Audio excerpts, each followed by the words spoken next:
Biz öncelikle eğitim öğretim dönemi tamamlandı. Tüm öğrencilerimizin başarılarına devam diliyoruz.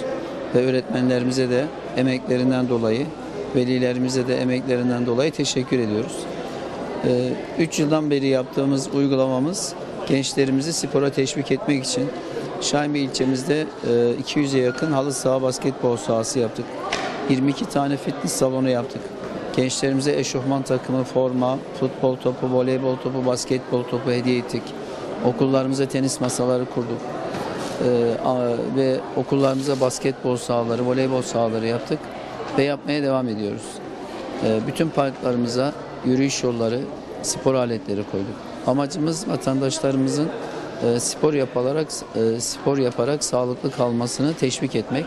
Bu vesileyle öğrencilerimizin de özellikle kötü alışkanlıklardan uzak kalması, özellikle yaz dönemini spor yaparak geçirmesi amacıyla kendilerine ayrım yapmaksızın karne hediyesi olarak spor ayakkabısı hediye ediyoruz. Bu uygulamamız bu yıl 3. yıl ve vatandaşlarımız ve öğrencilerimiz tarafından çok tutuldu, çok beğenildi. Önemli bir ihtiyacı karşılıyor. Gençleri spora teşvik ediyor.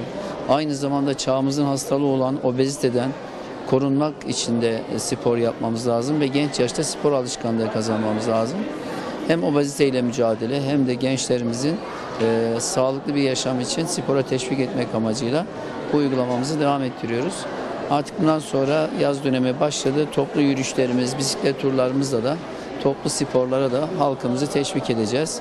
Ben tekrar öğrencilerimize tatillerini dolu dolu geçirmelerini, spor yaparak, kitap okuyarak tatillerini geçirmelerini tavsiye ediyorum. Güzel bir tatil diliyorum. Ben 38'e güncel